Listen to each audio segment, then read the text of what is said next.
listeners and myself know Bobby Gomes today. He is sick. Apparently, he got food poisoning. There was some mysterious food creeping around his house and it poisoned him, like Clue, on Christmas. So he is without us right now. We're without him. It's just me, solo episode, so I'll try and be quick. So you don't have to hear me talk for an hour straight, and I don't have to talk for an hour straight. So week 17, maybe the edge that or the week with the most edge to those who grind, because there's not as much of, or at least the biggest edge is just knowing who's going to play and who's not going to play, as opposed to like projections of ownership and just raw projections, point projections, which do matter. But on this slate, no point projection is going to accurately encapsulate sort of the upside of Deshaun Watson, say, playing against this Titans defense in a game that could have a very high total if we get both full squads, and in the same sense capture the downside of him playing a quarter or not playing at all. So it's just hard for projections to capture that and for you to leverage that with normal ownership projections. So just grinding is really sort of the exciting part of week 17. So let's get into it. The first game on our slate I have is the New England Patriots versus Miami Dolphins. New England 16-point favorites, a 45-point total. New England, a win here secures them the 2 seed in a first-round bye, so they will be fighting tooth and nail to get that, and Vegas says they will be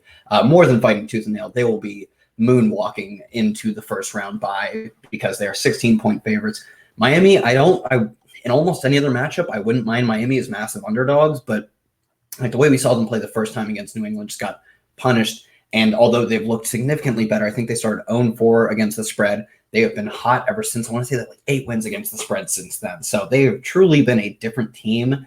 That still doesn't make them much of a contender against New England. I find it hard to play any of them. If you were, it'd be Devontae Parker. But if he gets the Stephon Gilmore treatment, I don't know, man. That's probably not where I'm going to go. Mike Gesicki will probably be higher owned because of blowing up last week. The only super interesting thing I would think about, nothing in cash for this game for me, maybe Julian Edelman, would be Patrick Laird, Myles Gaskin on IR. They signed Samaje Perine or Samaj Perine. I don't know. I've been made fun of on the internet for saying his name, so I'm just going to name all the ways to say it, and one of them will be right. Samaje Perine, Samaj Perine, Sam J. I've heard people say Sam J. That can't be right, but I'll say it anyway, so I've got the bases covered. He's not a pass catching back. He will not eat, like he doesn't catch any passes. He will not eat into the workload of Patrick Laird in terms of the passing game. And I don't think he plays a ton either way. So I think Patrick Laird is a 16-point underdog. If he gets a decent target share, man, that is a lot of targets because you got to expect that Fitzpatrick and co are throwing a ton. So not a bad play. Maybe that's a one-off stack with Julian Edelman or James White. Outside of that, the target share has been so distributed between Mohamed Sanu, N'Keal Harry gets in there every once in a while.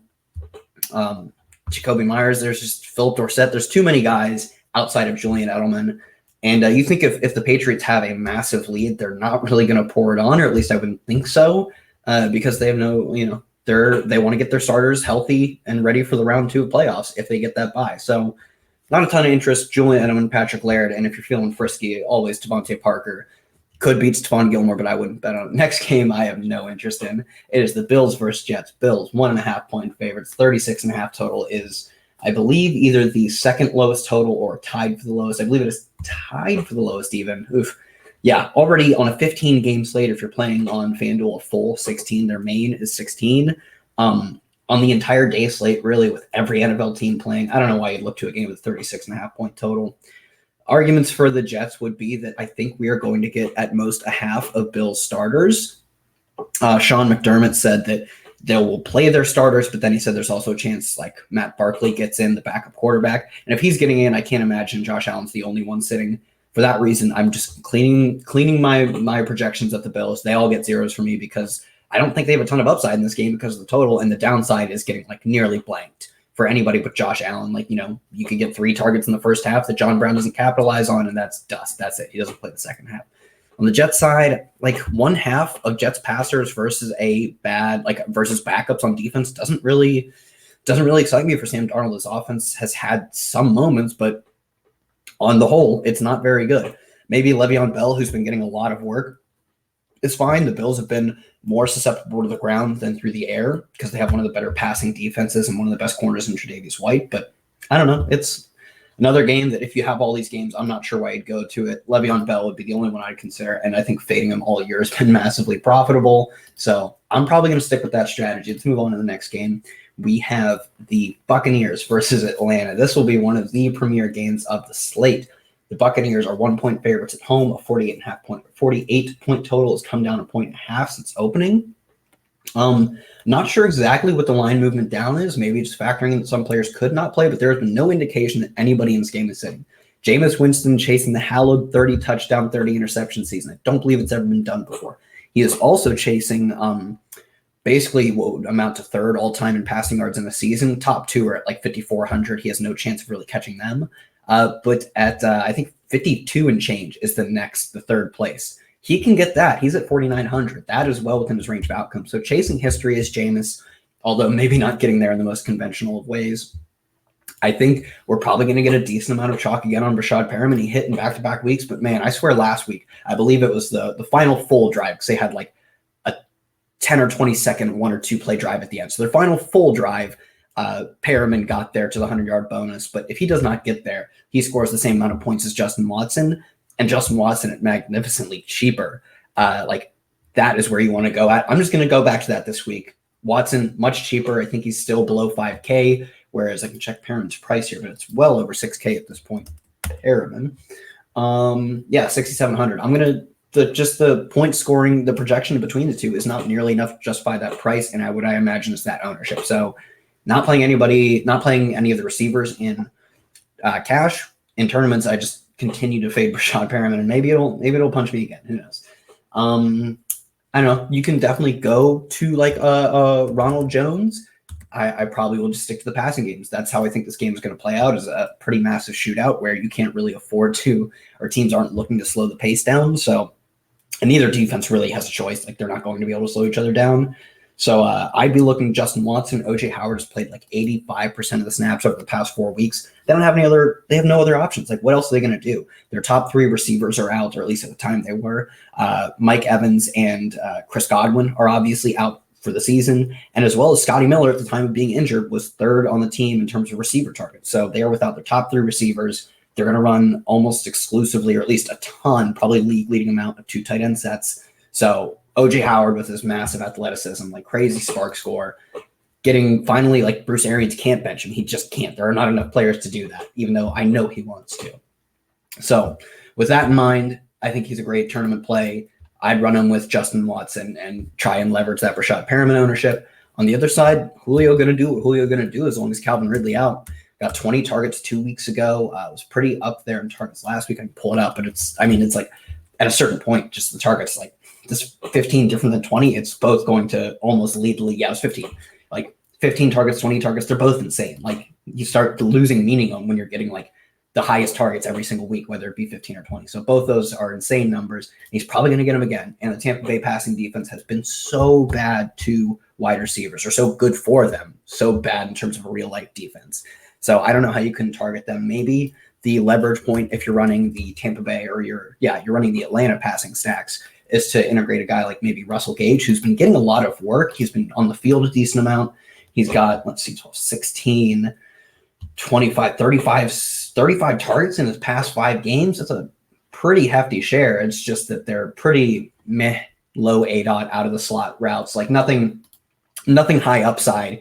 And it's not like he's like massively athletic. Like there's nothing super crazy about him, but the volume is volume. So that's really all I'm going to chase. I think you have to double stack Matt Ryan because he's not going to get there on the ground. So if you expect him to really smash, you have to expect that through the air for like 300 yards. Julio can't get all of them. So Austin Hooper or Russell Gage. I think Russell Gage is a good differentiator from Matt Ryan stacks. Devonta Freeman, if they are indeed going to remain underdogs, it's a 1-point spread in favor of Tampa. Devonta Freeman, man, he has had some crazy target shares or crazy target totals, I guess, in different points this season. Last week, let me see here. Last week, 10 targets. He has a game of 9 targets. Before that, he had 3, 4, and 5 targets. He's another game, 8 targets. It's just like when he's on the field, he does get vultured a little bit, like Quadre Olson vultured 1 score from him. He doesn't get a crazy amount of rushing game work. His past 2 games, 25 combined, but his receiving volume is like I don't know. It's like Alvin Kamara, Christian McCaffrey-esque. They don't maybe use him as creatively, but volume is volume. So I like him there. Both these quarterbacks, based on their probability of giving a 300-yard bonus, cash viable, but there are other plays I like. Let's move on. A game that's not the most interesting, especially based on the spread or the total movement. Cincinnati versus Cleveland. Cincinnati 2.5-point home dogs. 43.5-point totals come down 2 points. That total moving has me pretty cautious on this game.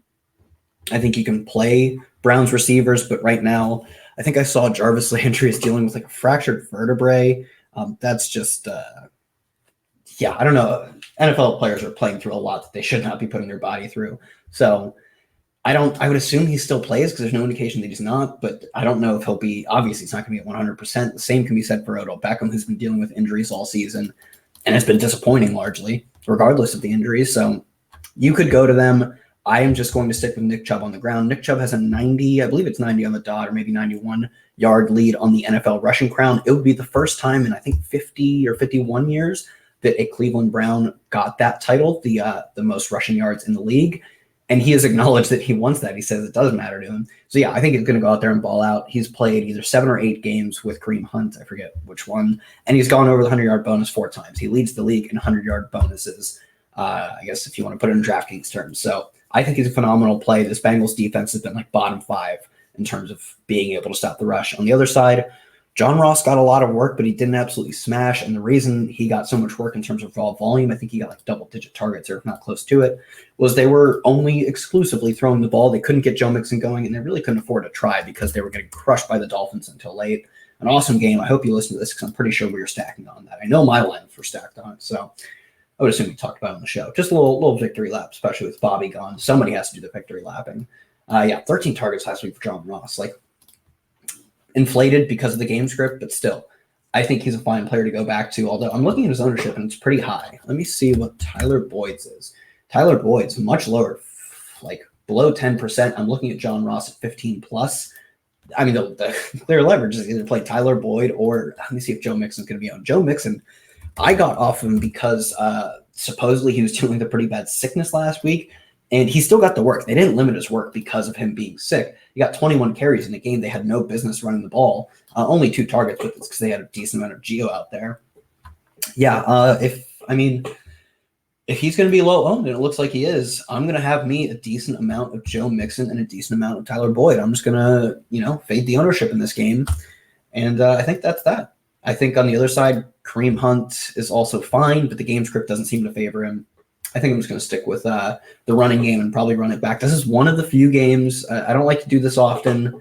And I think it's acceptable, although probably still not optimal to run both of these running backs just because both of them are so ground-oriented. And the idea is that for one running back to hit a 40-point game, they just have to dominate the play clock, basically. They just have to keep the ball on the ground, never stopping the play clock. That's how you get a 27 carry, 150-yard game on the ground. So, and that's how both Joe Mixon and Nick Chubb are going to get there. So I think it's possible because they both have, especially Nick Chubb, just like crazy single play upside. They don't need like Leonard Fournette to get to 150 yards. Would need like 50 carries or something insane. So I'd probably only run one running back, but I guess 2 is not the worst. Next game, weird one, Carolina versus New Orleans. New Orleans needs a win to secure a first-round bye.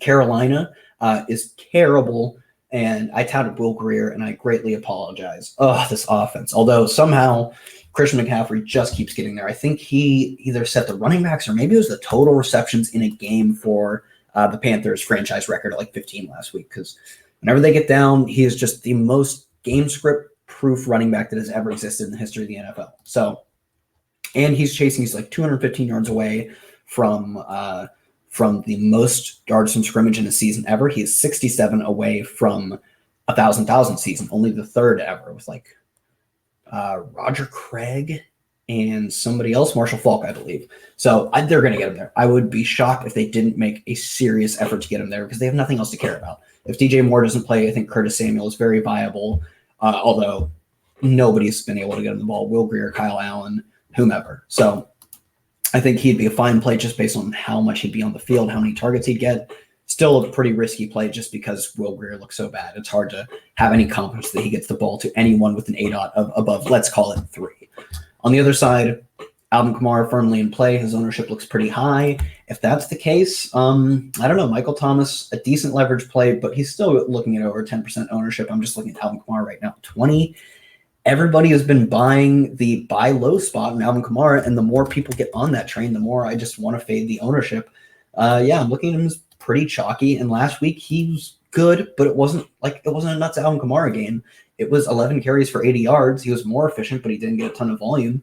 And 7 targets, he only converted 30 yards. He was fine, but it wasn't this nuts 150 yards from scrimmage game. He scored twice, but he still didn't even hit 30 points. And last week specifically, the way Saquon went off, Devonta went off, 29 points, honestly, wasn't even cutting it. To take down a massive big field GPP, 29 points was fine. Wasn't anything special. On the other side, Michael Thomas, barring any concerns that he doesn't get a full workload, which is possible, but I think for him or Alvin Kamara, any other Saint, to not get a full game of snaps because they need this to get in a first round bye is that important that they want to win this game, they have to be winning by 21 plus. And for them to get there, it's going to be because they score a lot of points. That's just how the Saints are going to do it. So for them to get there, it's sort of like Lamar Jackson. People are like, well, what if he gets pulled in the fourth quarter? He scored 30 points if he gets pulled in the fourth. So same thing with the Saints here. Michael Thomas, if there's a lot of value on the slate, which kind of remains to be seen. There's still a lot of news to be broken down as we go forward. If there's a lot of value, I'm just going to keep trying to get to him in cash. He is just the cheat code, man. Next game, I guess at tight end, I don't hate Jared Cook. Just been a pretty integral part of the offense since returning from his injury, and especially I think as far as high-owned tight ends or high-cost tight ends, he's 5,200. High-cost tight ends go. I think he'll be on the lower end of them. I think a handful of the guys, especially if Zach Ertz ends up sitting because he's been really banged up. I think he's dealing with broken ribs. If Zach Ertz sits, Dallas Goedert at 49 is going to be massively owned. Compared to Jared Cook. Some guys up there a bit lower, 1,200. Mike Gesicki, I think, might be a little more owned. All the way up, Travis Kelce is going to be a massive ownership. Austin Hooper at 58. Yeah, he's going to be way low owned compared to these other pay-up spots. So I think he's probably a decent leverage point there. Outside of that, I think we can move on from this game. Next game we have is Detroit versus Green Bay. Detroit under David Blau, which I believe is a 4-game sample, maybe 5, is scoring 15 points and change per game and going for about 270 yards of total offense per game under David Blau.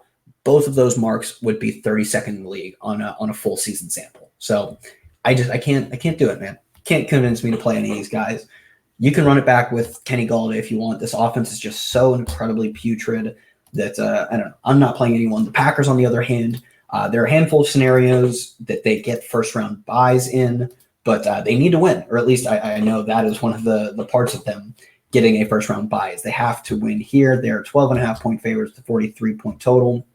If Jamal Williams doesn't play, I am more than willing to pay up whatever Aaron Jones' price is because when Jamal Williams doesn't get involved in a game, Aaron Jones just smashes. And even when he does, sometimes Aaron Jones just smashes. Just the volume Aaron Jones is seeing compared to the fantasy points he's putting up is insane because he's seeing decent volume. The fantasy points he's putting up, he leads the league in touchdowns. It's absurd. One of the most efficient running backs in the league for fantasy scoring. And if he gets more volume, sure, that efficiency might scale back a bit. But against Detroit, that is it will be hard not to at least consider him in cash. But I'd probably still look to Christian McCaffrey because I believe he's over 8K. Let me see if I can find him. Aaron Jones. Yeah, 8,200. If he's a committee back, there's just no, if Jamal Williams is going to be involved at all, I'm not going to pay 8,200 for a committee back. If he is a 3-down back, his efficiency, the matchup against Detroit, I'm going to slam Aaron Jones. So outside of that, Devontae Adams always in play. The air yards and the depth of target that Detroit has given up as a defense, I think it's still over 10, the only one over 10 in the league, at least that was true a few weeks ago. I don't think much has changed, so it's fine playing Devontae Adams. I would run it back with Allen Lazard because Rodgers not a massive rushing threat. If you want him to get there in tournaments, you probably need 2 receivers to go off, although you could make an argument Aaron Jones. I just find it very hard to stack a high-priced quarterback like Rodgers with a high-priced receiver and a high-priced running back. You need the team to really score 35 points and to get multiple touchdowns to your skill position players. And just like, that's a lot to happen. That's like the upside is sort of capped by how expensive these guys are. So I'm more looking at one-offs there, and I honestly probably won't run it back. I'd rather run Aaron Jones and Green Bay's defense. So 3K against the, like how awful I said the Lions have been. Yeah, I'll take a 3K defense against that, even if they're on the road. Let's hop into our next game. Don't care about this game at all. I'm literally, I'm going to skip over it. We have the Vikings versus Chicago. It's a 36.5 point total. The Vikings may end up sitting all their starters. I would say already, I doubt we see Dalvin Cook, Alexander Madison, who are both banged up and couldn't play, Monday night? Not really. They're locked into, I believe, the 5 seed. No reason for them to play. So I don't think we see many of their starters, and there are some I can guarantee we won't see, like Alexander Madison, Dalvin Cook. I mean, you could play Mike Boone in that case. He ceded passing game work to Amir Abdullah. I'm not awfully interested in playing a very one-dimensional player in a field of backups. Like his offensive line can be backups, his quarterback can be a backup. I don't think they'll score a lot of points in that scenario, especially against a solid Bears defense. If that is the case, if we do get that news, and I would even be willing to just make this gamble, I'd be playing a lot of Bears defense. They'll probably be chalky at 2,100 versus a bunch of backups. I still think that's good chalk to eat. In cash, they're just the stone cold lock. Like I would not be playing any other team at 2,100. You look down 1,900 below them, Chargers. Chargers are probably going to face a full slate of Kansas City. Detroit facing a whole slate of Green Bay, assumedly. Like, there's no reason not to play Chicago. On the Chicago side, Anthony Miller's volume has been so up and down, like multiple games over double-digit targets, multiple games under 5. It's difficult for me to get excited about this offense. Maybe if we get news that the Vikings are going to rest their starters, I mean, the correlation play is clear. It's David Montgomery. He doesn't get any targets, and he gets a lot of carries. So outside of that, probably not doing anything else in this game. It's just kind of next game. Kansas City, the Chargers. Kansas City, 9-point favorites, 45.5 point total. Kansas City, if somehow New England does lose and Kansas City wins, Kansas City gets a first round bye. So they are playing for something, however slim that margin might be. I expect it would be smart for them at least to be watching the scoreboard. If they see New England is routing Miami as they are expected to, you got to think they would consider pulling Patrick Mahomes, Tyreek Hill, Travis Kelce, basically everyone. So for that reason, it's a bit of a riskier play, but with their, Vegas doesn't seem to think it's a huge risk. They have a 27.25 implied team total. The game total at 45.5 is pretty solid on a game with nothing, or on a slate with no crazy totals, no 50 whatevers. So in this game, on the Chargers side, you can go anywhere. They have a ton of volume and they spread it out a lot. They're losing a lot, so they pass a lot, but nobody has a massive target share. The only thing I am confident in is that Austin Eckler needing 50 yards to get to 1,000 yards through the air would be only the fourth running back to ever do that. We talked about two of them earlier. The other one was like a Chargers, like Taysom Hill type player, like kick returner, wide receiver, punt returner, running back. So I don't even know if he counts, but assuming he counts, because Pro Football Reference says he does, fourth ever to go for 1,000 through the air. Although McCaffrey could make it the fifth ever. So I would lock him in. They're going to do anything they can to scheme him into 50 receiving yards because that's all they have to play for. They have nothing else to play for, except maybe it's also the Phillip Rivers swan song, his last hurrah. It might end up being that, and in that case, that's still good for Austin Eckler. So I will have a ton of Austin Eckler just because I think they're going to try and get him 50 yards through the air for 1,000 yards. And he actually needs around about 100. I'm going to say it's 98 or something to have the most receiving yards for a running back ever. So I just lock him in for 50. I don't see any way they don't attempt to do that. Not only will they attempt to do that, he's already done that a ton this season. So lock him in for that, and then I would run anything on Kansas City stack is fine. I'm going to go with Tyreek Hill because he burned people a little bit more recently, whereas he and Travis Kelce were on the showdown slate, and Kelce kind of smashed him, put up 2 more yards, but on 3 more catches and had the score. So I think the ownership on Tyreek will be lower than it should be. And on a slate with some value, I think it's fair to run Patrick Mahomes. I don't usually pay up, but this is not a bad spot for it. Outside of that, the backfield, assuming LaShawn McCoy is not a healthy scratch with Spencer Ware out, I doubt that happens.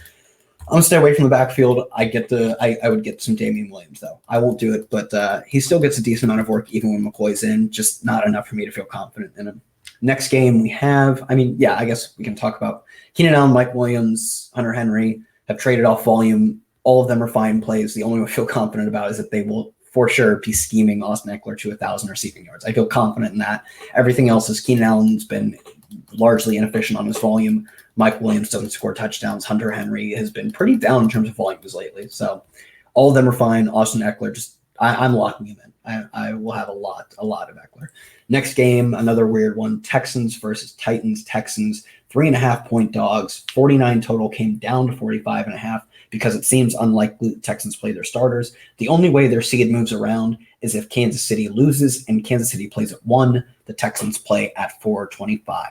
So we will know by the time they kick off whether they need to play for whether they're playing for anything or not. And even if they are, they're playing for a jump from the 3 to the 4 seed. It's not for a first round bye, so it really doesn't have a ton of impact. I doubt we get much, if any, of their starters, and that makes me kind of meh on Ryan Tannehill and co. Just because if the Texans aren't fighting back and scoring, they won't need a ton to score. But I still think the stacks are viable. Corey Davis looks like he's progressing through concussion protocol. Not sure about Khalif Raymond and Adam Humphries, but the receiving core was banged up. A.J. Brown, even at his elevated price, I'm just going to keep playing him. It's just so efficient. He is sort of in the race for Rookie of the Year, especially if Kyler Murray and Josh Jacobs don't play. He could go over 1,000 yards. He's already had he's had at least 3 100-yard games. He could be in line for his 4th. Scored a lot of touchdowns lately. He's got 4 in his past 5. Yeah, under Ryan Tannehill, dude's been a legit baller, and it made sense. He outproduced DK Metcalf in Ole Miss. And he also had, I forget his name. They had a Tampa Bay practice squad type player, which, practice squad players in college are very good players. So, yeah, his production in college it was so clear that he was going to be good.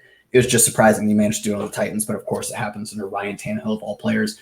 Outside of that, Jonnu Smith, just as they kind of get less healthy, Jonnu Smith being a live body around there, I like him at 4,200. And I still think for Ryan Tannehill, it is more likely that he reaches a peak 30-point game by throwing 2 to 3 touchdowns through the air as opposed to rushing them. So for that reason, I want to double stack even Ryan Tannehill. Derrick Henry, if he plays, which they rested him last week in hopes that it would make him healthy for this week. If he plays, I think is a fine play. Yeah, he's listed as probable right now, so I expect him to play. I think he's a fine play. Yeah, let's see his ownership. Derrick Henry ownership. I'm not seeing it. Ownership. If he's going to be, it looks like around 10%. He's actually probably a pretty solid play at that, just because he has just the massive game-breaking upside. So that's probably all I'll do. On the other side, I wouldn't be confident picking out any backups to play, especially if the starters play some. You're getting a half of backup players. I'm not about that. So on to the next game. We have Dallas versus Washington. Dallas, 11-point favorites, a 45.5-point total. Total's come up a point. The spread has come down a half-point. Washington playing some lively football. Lost in overtime to the Giants. They also lost Dwayne Haskins last week. Dwayne Haskins will not play. It seems mostly like a precaution. Terry McLaurin could also end up not playing. If he doesn't play, I will be massively overweight on Steven Sims. Steven Sims getting a ton of volume in recent weeks. Let me pull up his game log here.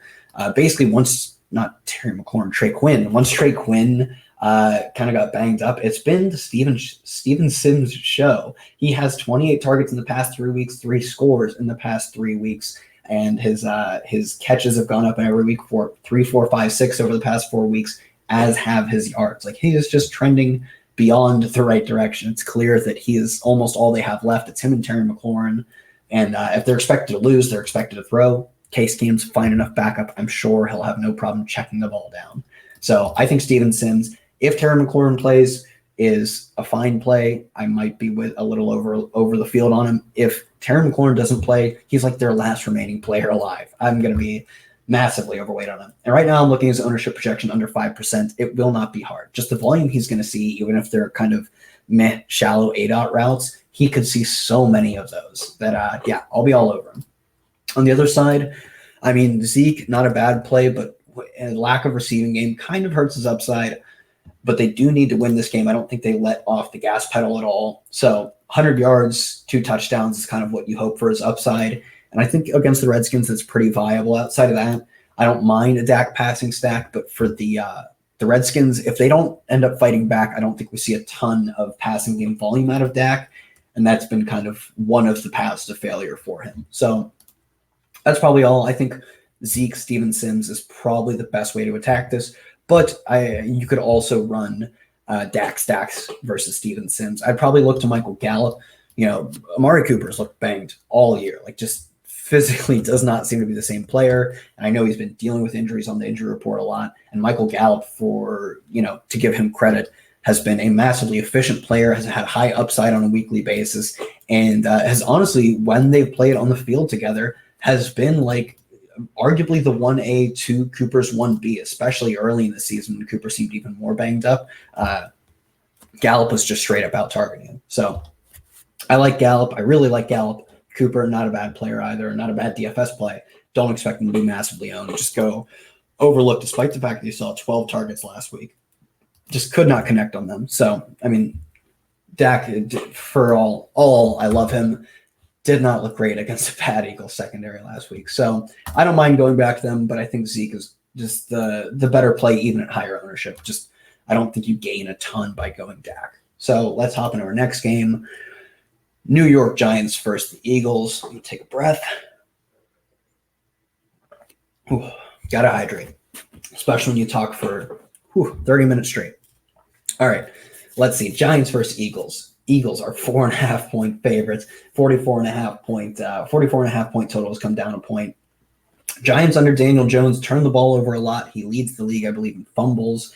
He has been very sack prone, thrown a decent amount of interceptions, but man, he has awesome upside. Very reminiscent to Josh Allen, where like the rushing game is there. Even the passing upside is there. Like he's had multiple games with like 3+ passing touchdowns. I think he had 4+ passing touchdowns. So last week it did go into overtime, but before that even he had just smashed.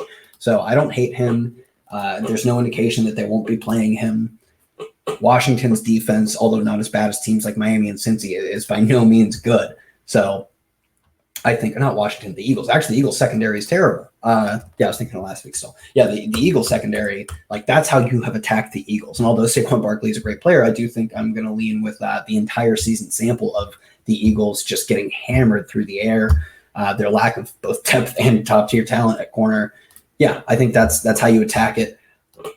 Like in terms of their passers, I think all of them are viable. Maybe the way to attack if you want to get Saquon in your lineups is just to go Saquon Daniel Jones stacks, because Saquon is one of the better receiving backs. Like it does make sense, although typically the correlation between running backs and running backs and quarterbacks, not awfully high. Even the ones that are like heavy pass volume guys are typically getting there on like ways like Christian McCaffrey does, 15 catches for 80 or 90 yards, even if he gets the 100-yard bonus. That is so many of a quarterback's attempts tied up into 115 yards. Like think about a quarterback going for 45 attempts and 300 yards. Like that's nothing insane.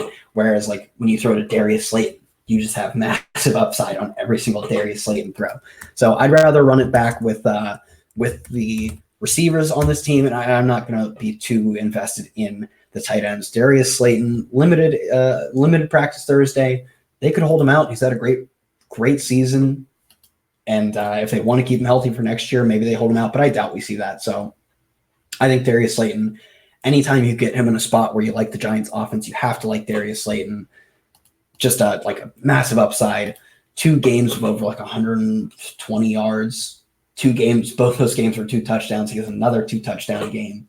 The dude is just like massive upside for under 5K. Great stacking option against an awful defense. I think he's one of the better tournament plays on any given week. But now I'm looking at ownership under 5%.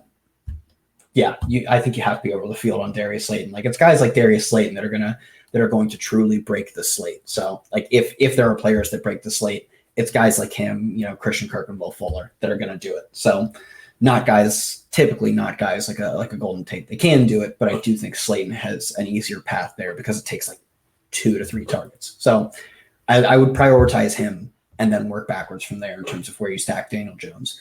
Next game we have, I guess Eagle side. I don't think Jordan Howard. So Doug Peterson comes out and says that they're going to ride the hot hand with Miles Sanders. I do think it's Miles Sanders' backfield. He has played in a way that is commensurate with a workhorse back roll. Like, I don't think there's any way around that. And the only way around that is to get Boston Scott a little bit involved in the passing game. So I don't think we see much of Jordan Howard. Outside of that, Zach Ertz dealing with like a massive, like it really seems like he's fighting through awful injuries right now. Like, I think it's fractured or broken ribs. He may suit up. If he doesn't, Dallas Goedert 4,900. I still don't would be like a consideration in cash. I think, at 4,900, if I have the salary, he would be prioritizing cash because I do have him projected as a solid value right now, regardless of Zach Ertz. So with that, I think you have to at least try and get him into cash, although I'm never making a tight end the center of my cash game lineup because I'm looking to lock in running back value. I'm looking to lock in like either the 300-yard bonus with guys like Jameis Winston and Matt Ryan, or a ton of rushing value with guys like Josh Allen, Kyler Murray, and Lamar Jackson at quarterback. So those are what I prioritize in cash. I don't ever really prioritize tight end unless there's somebody who I think is just such a smashing value. And that's typically because they're cheap. It's like 2,500 backups who are starters. So won't prioritize Dallas Goedert like I will running backs, but he would be my favorite tight end.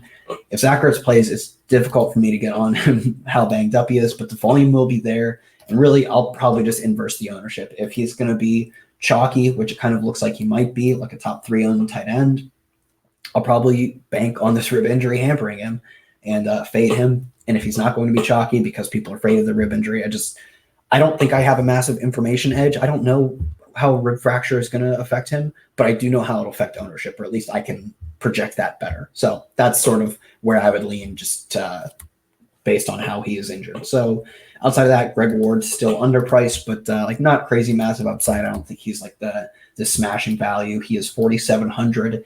Has gotten his target share hasn't been massive, but his total targets have been 9 targets in back-to-back weeks before last week getting 5 targets, but 132 yards in the past 2 weeks. He's scored once. Not a bad play. I don't think it's like anything crazy though. So outside of that, probably not doing much else. I like the Giants side of this in terms of fantasy more. Next game. Rough game. Only 1 to 2 plays I love in this game. It's Baltimore versus Pittsburgh, a 37-point total, one of the lower totals on the slate. Baltimore resting Lamar Jackson, resting Mark Ingram. I wouldn't be shocked to see little playing time for Marquise Brown and their tight end, whose name I always blank on, Mark Andrews. I always blank on Mark Andrews' name. I want to call him like Hayden Hurst or like Hunter Renfrow. So, for those guys, I don't think there's enough guarantee that we see Mark Andrews for a full game, that we see Marquise Brown for a full game, that I have any confidence or any reason to play them, because another one where I don't know if the players are going to play, the total reflects that at 37. Who cares? On the other side, they have a 19.5-point implied total. Like on a slate with 15 games, I'd skip it. I don't know. Who cares? RG3 at 5,100. He's not half the player Lamar Jackson is, but he doesn't have to be to pay off value because Lamar Jackson literally averages 30 points a game. He's got the best fantasy quarterback season of all time, and he's not playing Week 17. The dude is a god, and I think that is in part because he himself is a god, and it does not hurt that his offense is perfectly scripted around him. And RG3, if there were a backup to fill that role, he would be that backup.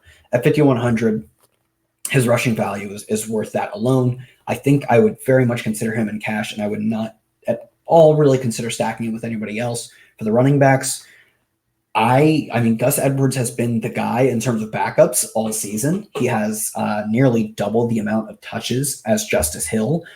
He's been wildly efficient, more efficient than Justice Hill.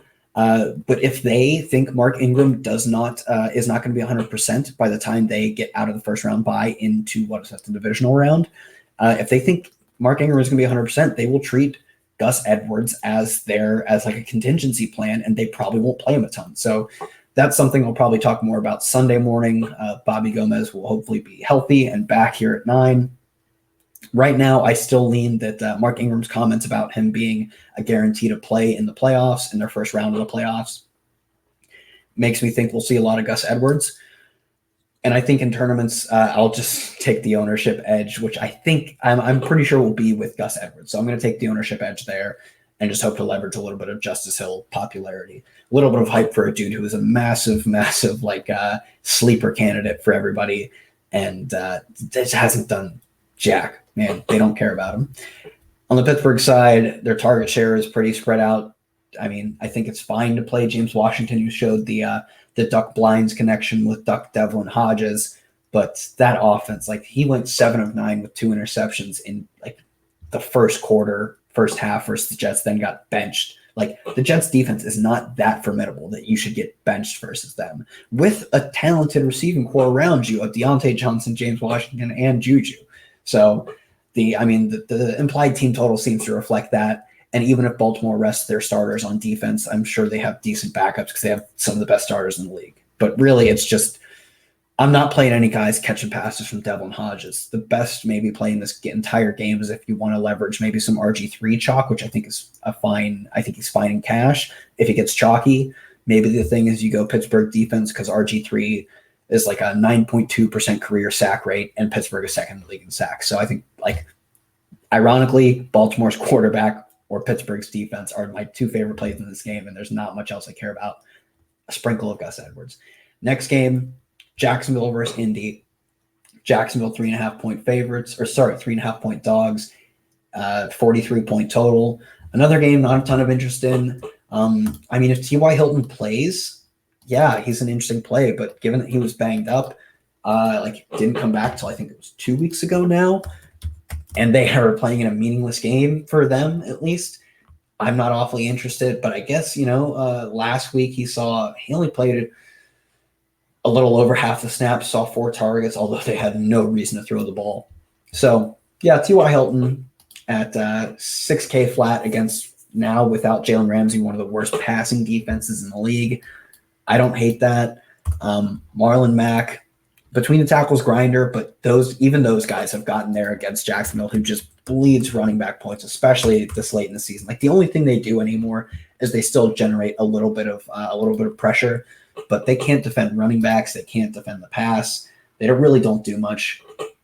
So yeah, Marlon Mack is priced at 6.9. I think in that price range there are better plays, especially for a guy who really doesn't get passing work. And Nyheim Hines, just like an absolute beast, and showing with 2 punt returns. I believe they were both punt returns last week, that like they criminally misused him on a season where they were bleeding wide receiver talent and tight end talent left and right, losing them all season. The fact that he wasn't one of the premier pass catching backs in the league, the fact that he wasn't used like Austin Eckler. I love Frank Reich, but it just seems so. I mean, they even lost Marlon Mack at some point, and the fact that we saw how crazy athletic he is, and they just haven't used him at all. Disappointing, and makes me probably not that interested in playing him this week.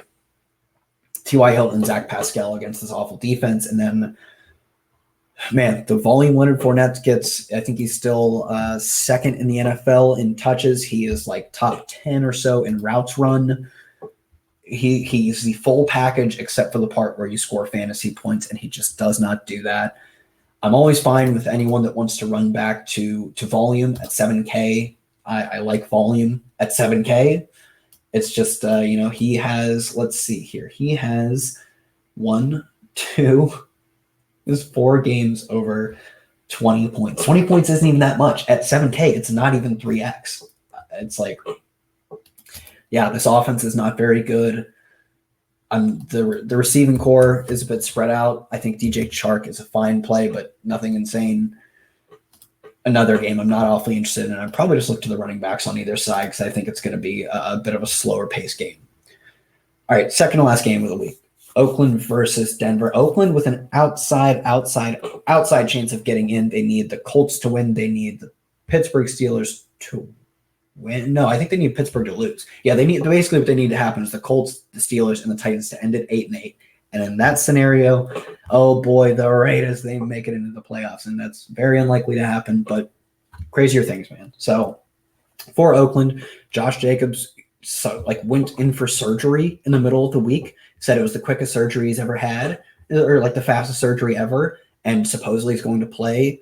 I doubt that. I mean, it could happen. It seems so suboptimal to, after your running back comes off surgery, to immediately put him in a mostly meaningless game. Their odds of winning aren't great, and I don't think they're greatly impacted by him playing or not. But if he plays, he's not the worst play. I don't think I would go there. I would rather look to a guy like Hunter Renfroe. Whenever he's on the field, it kills Darren Waller's upside. And Hunter Renfroe himself has been a very solid player coming off of a very hot game last week. He went for, I believe, 107 yards, 7 catches, and a touchdown. Came immediately back to 9 targets, although he didn't play a ton of snaps, but I think as that goes up, the target should at least continue to stay high. So not a bad play at 4,500.